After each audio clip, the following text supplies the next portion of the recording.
आरती करो मदन गोपाल की, उनको श्रृंगारित करो। आरती में जो धूप होती है अगर, बड़ी सुगंधित होती है। अब तो सब बदल रहा है, पैसे के कारण अन्य अन्य मिलावट की धूप, जरा सी धूप की सुगंध, पूरा वातावरण सात्विक। अपने यहां पहले धूप आरती होती है, बड़ा दुलार भरी सेवा है श्री जी की। फिर इसके बाद जो बत्ती की नोक होती है उसमें चंदन लगाया जाता है, ऐसे सूखा चंदन, पिसा हुआ सूखा, ऊपर से केसर, तो वो हल्का सा केसरपन लिए हुए चंदन, क्योंकि जे भी हम प्रज्वलित करेंगे तो पहले धुआं ना निकले, सुगंध निकले।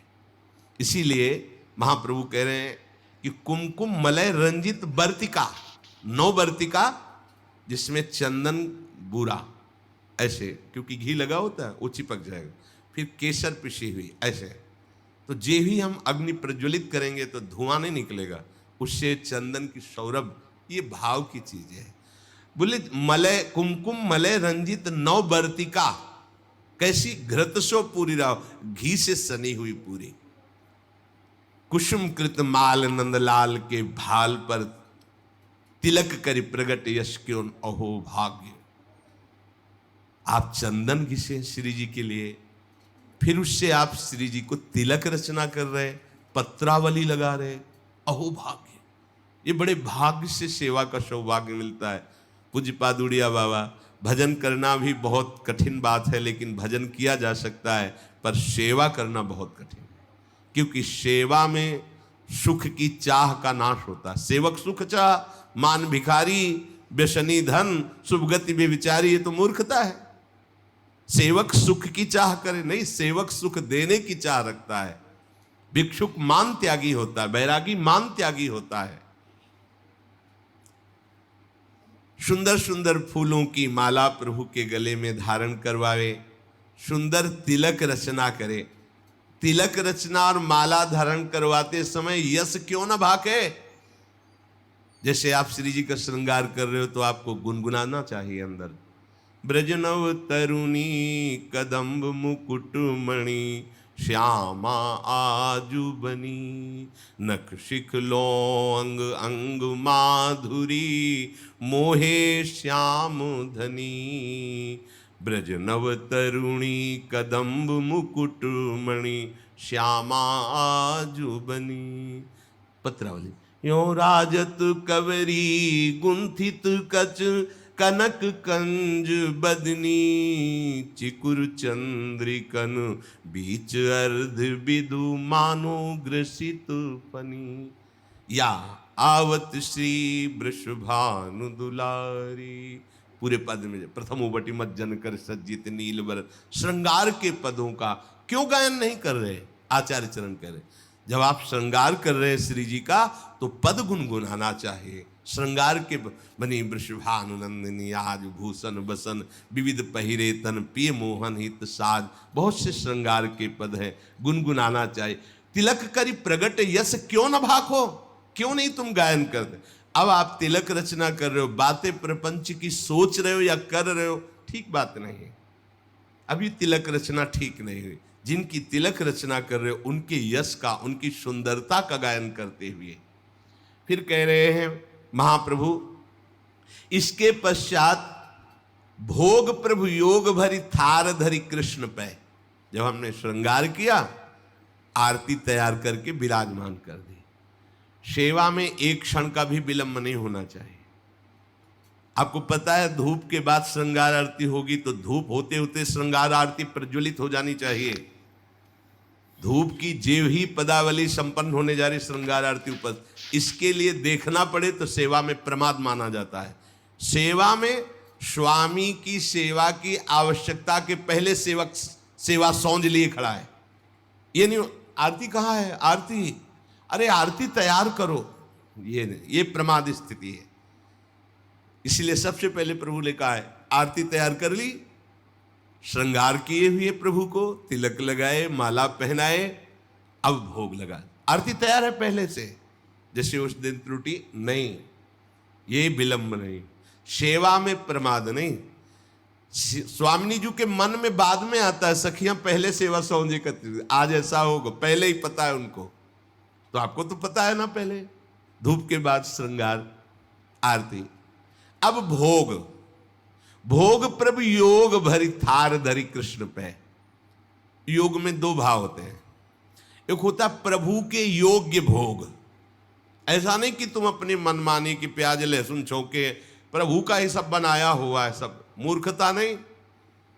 फिर प्रभु के बनाए हुए और भी कुछ हैं जो तुम नहीं भोग पाओगे, दंड विधान, नरक, रोग नहीं भोग पाओगे। भोग प्रभु के योग्य लगाओ, जो हमारे प्रभु नहीं पा सकते वो हम नहीं पा सकते, इसलिए प्रभु के योग्य भोग लगाओ। शास्त्र सम्मत, संत जन सम्मत जो प्रभु को भोग लगाने योग्य पदार्थ है वही भोग लगाना चाहिए। बहुत उद्दंडता सेवा में नहीं होते। प्राय प्रभु ने ही तो बनाया, प्याज लहसुन हम उसको भोग लगा देते हैं, तो क्या है, उन्होंने ही तो बनाया है।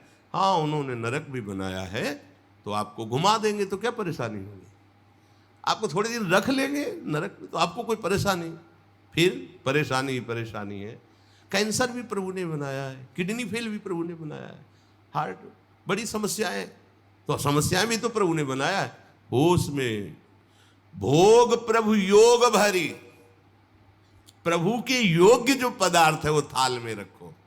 दूसरा आध्यात्मिक आंतरिक भाव, योग कहते हैं अपनेपन को। इतना अपनापन हो कि मेरे लाडले हैं। अब कैसे, जैसे माँ अपने बच्चे को जो भोग पवाती है तो क्या अच्छी से अच्छी वस्तु पवाती है। कोई चाह होती है क्या, चाह एक ही होती है, भरपेट बच्चा पाले। पूरा दूध खाली करो, खाली करो, नहीं खाली करोगे ना बाजार नहीं लिवा जाएंगे, तुम्हारे लिए वो चीज नहीं लाएंगे। फिर और अगर नहीं खा, एक थप्पड़ मारो पूरा। वो रोष प्रकट कर रही काहे के लिए, पूरा खाली करो दूध, अभी तो इतना कम पिया है। और उसकी भाव दशा को देखो, कितना प्यार भरा है। क्यों, अपनापन है ना, मेरा लाला है तो मेरे लाडली लाल है, मेरे लाल। अपनापन, इतना गाढ़ अपनापन कि कहीं अपनापन रह न जाए, ये प्रभु को भोग लगाना होगा। अगर इस अपनेपन में भर करके आप एक नमक से चुपर कर रोटी भी रख देंगे तो हमारे प्रभु उसे छोड़ेंगे नहीं, पाएंगे। अपनापन प्रभु से नहीं है तो दुर्योधन ने भी व्यवस्था की थी भगवान की, देखा भी नहीं। अपनापन है विदुरानी को मेरे प्रभु, तो छिलका वाह वाह करके पा रहे हैं। वाह, कितना स्वाद है, किसमें, केले में नहीं, छिलके में। ये भोग लग रहा है, काहे का, योग भरी, युक्त होकर, प्रभु में तदात्म होकर, प्रभु के प्रेम में डूबी विदुरानी, केले का छिलका दे रही, होश भी नहीं है। तो महाराज को भी, सर्वज्ञ प्रभु को भी होश नहीं। वो ये नहीं बोले कि अरे सुनो सुनो छिलका फेंको, ये गुदा हमें लाओ ना केला, ऐसा नहीं।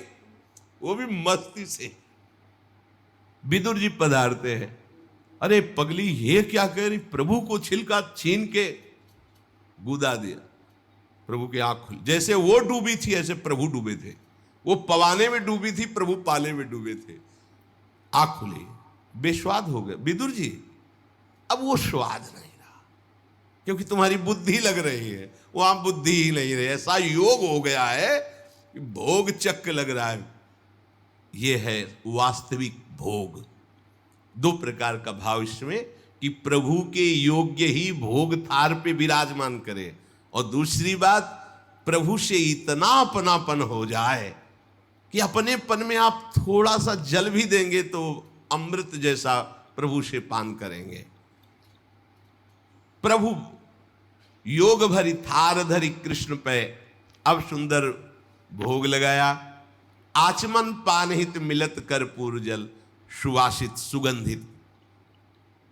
ऋतु के अनुसार, सर्दी है हल्का सा गुनगुना जल, गर्मी का समय है शीतल जल, थोड़ा कपूर मिश्रित, थोड़ी इलायची डाली, सुगंधित सुवासित। जितना भाव करोगे ना आप, अच्छा आपके पास कुछ नहीं तो भाव के में क्या जाता है, अमुक अमुक पदार्थ डाल दिए, बड़ा सुवासित, बड़ा सुगंधित जल, अब आचमन करा रहे हैं, प्रभु स्वीकार कर रहे हैं। वस्तु भोक्ता प्रभु तब होते जब आपके अंदर भाव हो। तो पहले भाव भोगा फिर वस्तु, अगर भाव नहीं तो वस्तु भोक्ता प्रभु नहीं होते, ये ध्यान रखना। वस्तु वापस तुम्हें मिलती है ना, तो ऐसा नहीं कि भोग नहीं लगा, पक्का प्रत्येक कण कण का भोग लगना, क्योंकि आपका भाव उसमें मिला, भाव प्रभु ने पा लिया और उच्छिष्ट वस्तु आपको दे दी। अब जब आप पाओगे तो वही उच्छिष्ट प्रसन्नता प्रदान करेगा। प्रसादे सर्व दुखानाम हानि रस्योपजायते, समस्त हानि, वह अखंड प्रसन्न, ऐसी प्रसन्नता में भगवत प्रेम स्फुरित होता है। आचमन कराया सुगंधित जल से, फिर सुभग मुखवास, मुखवास पान की बीड़ी, सुंदर पान की बीड़ी, इलायची, नारियल आदि डाल के सुंदर तैयार प्रभु को पवाया, मुखवास। इससे क्या होगा, जितने भी दैहिक दैविक भौतिक ताप है सब तुम्हारे नष्ट हो जाएंगे। जितने भी ताप समूह के समूह सब भस्म हो जाएंगे। अब सुंदर चंवर लेकर के प्रभु के ऊपर चंवर कर रहे हैं। फिर शंख दुंदुभी पणव घंट वंशी झल्लरी, ये सब स्वर से एक साथ बजावें और फिर प्रियालाल की आरती करें। आरती गान करके फिर नृत्य करें, नाचो, आदेश करते हैं, झल्लरी सहित सुर सप्त नाचो। ये क्या हुआ, बोले मनुज तन पाए दाय ब्रजराज भज, सुखद हरिवंश प्रभु क्यों न याचो। हरिवंश महाप्रभु कहते हैं मनुष्य शरीर की प्राप्ति और ऐसा दांव भगवत प्राप्ति का, अब इससे बड़ी कोई भगवत प्राप्ति नहीं होती।